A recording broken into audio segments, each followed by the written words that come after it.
국내 코로나19 환자 4명 중 3명가량이 발생하는 수도권에서도 사우나와 요양병원 등 각종 시설에서 감염이 멈추지 않고 있습니다. 이달 개천절과 한글날 연휴를 계기로 확산세가 거세지는 것 아니냐는 우려가 커지고 있습니다. 취재기자 연결해 자세한 소식 알아보겠습니다. 정현우 기자. 네, 서울 중구에 있는 사우나에 나와 있습니다. 네, 최근 새로 집단 감염이 나온 사우나인데 지금은 폐쇄된 거죠? 네, 그렇습니다. 확진자가 남탕 등 사우나 시설을 이용했다는 안내문이 붙어 있고 지금 보시다시피 이렇게 철제 셔터가 내려져 있는 상황입니다. 지난달 24일 이곳 종사자의 가족 한 명이 확진 판정을 받고 나서 지금까지 파악된 누적 확진 환자 수는 24명으로 파악이 됐습니다.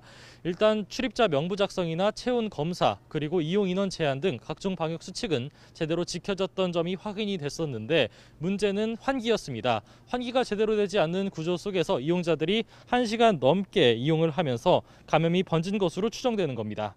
이용자와 직원을 대상으로 전수검사가 진행됐고 시설은 다음 주까지 문을 닫기로 했습니다.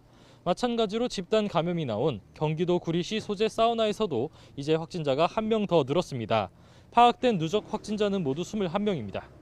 지난달 24일 방문객이 확진된 뒤 모두 1,500여 명에 대한 검사가 진행된 결과입니다. 큰 일교차에 기온도 점차 낮아지면 목욕시설 이용객도 늘면서 관련 감염 규모도 커질 게 걱정이기도 한데요. 이용 시 철저한 거리두기나 수칙 준수 등이 필요해 보입니다.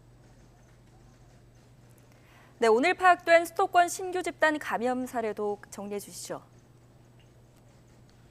네, 국내 발생 확진 환자 수의 70% 이상이 수도권에서 나오고 있고 집단 감염도 그에 따라서 계속해서 이어지고 있는 모양새입니다.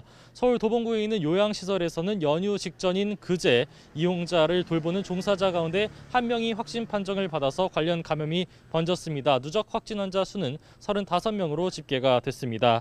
그 가운데 환자만 25명이 감염됐는데 보건당국은 면회나 층간 이동을 금지하고 확진자가 나온 층의 퇴원 환자를 대상으로도 검사를 안내하고 있습니다. 그 밖에도 서울 종로에 있는 고등학교와 김포시 건설 현장 등 20명 미만대로 확진자가 나온 사례도 여럿입니다. 기존 집단 감염도 몸집을 불리고 있는 모양새입니다. 서울 가락시장 관련 확진자가 감염 시작 2달 만에 800명대를 넘겼고 순천향대 병원 확진 규모도 98명까지 늘었습니다. 감염 경로를 알 수 없는 비율이 30% 후반대에서 좀처럼 내려오지 않는 가운데 개천절을 낀 사흘 연휴가 진행되고 있습니다. 방역당국은 단풍철까지 겹쳐서 이동량이 늘어날 수 있다며 여행과 모임을 자제해달라고 거듭 요청하고 있습니다. 지금까지 서울 중구에 있는 사우나 앞에서 YTN 정현우입니다.